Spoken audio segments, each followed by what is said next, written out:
Several areas in Bulacan remain flooded due to rains caused by the southwest monsoon.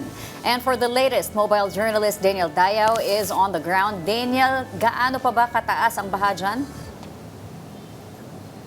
Yes, Wow. good morning Angela, Cheska, and Pauline. Nandito tayo ngayon nga sa Hagonoy, Bulacan kung saan na naging sentro ng flood control anomalies pati na rin ang naapektuhan talaga ng pagtaas ng tubig dala ng kabagat. So sa ngayon, kung makikita nyo ay aabot na sa bewang yung tubig. Pero ang sabi kasi ng mga residente dito sa subdivision na ito ay hindi pa high tide, so low tide pa. So ina-expect na aabot ng 4.9 to 5 feet yung tubig dito. So far, may mga na-interview tayo na residente dito. Ang sabi nila ay 70% ay umalis na dahil nga hindi talaga humuhupa yung baha dito sa Merida Queens Home Subdivision. So dito, Cheska, ang pinaka sinasabi ng residente dito is ang pinaka problema nila ay yung paglabas at pagpasok ng bahay. Kasi kung makikita nyo, maraming basura dito and at the same time madulas yung flooring. So ang sabi kasi dito, stagnant na yung tubig at may mga nakausap din tayong residente, isa siyang ama at meron siyang anak na na-stroke. So siya rin ay partially blind or blind yung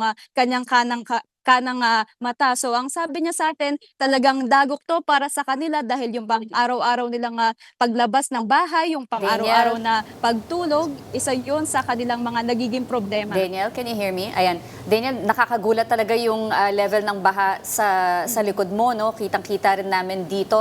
Kaya mo bang ipakita sa amin yung surrounding areas?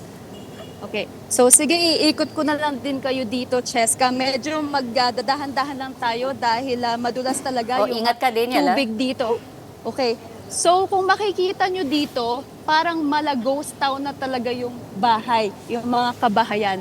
Dahil 70% ayon sa Pangulo ng subdivision ng Merida Subdivision ay talagang lumikas na.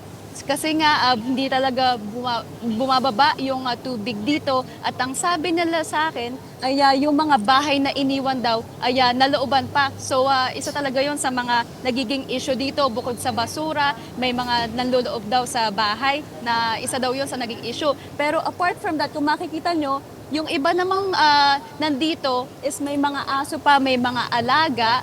Pero ito nga, nakausap natin, ito si Sir Dick Velasco.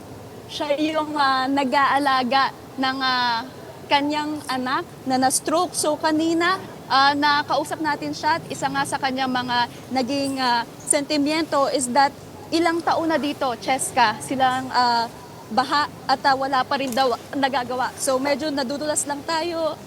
Okay, so sige, hindi na tayo pupunta or tataas sa bahay ni Sir Dick.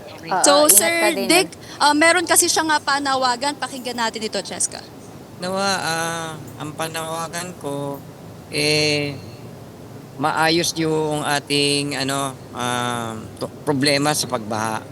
Dahil maraming napipinsala ito. Katulad nito, maganda itong subdivision noon. Isa lang ito. Nanalo pa ito sa isa sa pinakamagandang subdivision actually. Tapos, ang panawagan ko nawa, yung mga pondo na binabayad ng mga taxes sa ating gobyerno, maibigay ng tama, mai-channel sa tamang pamaraan.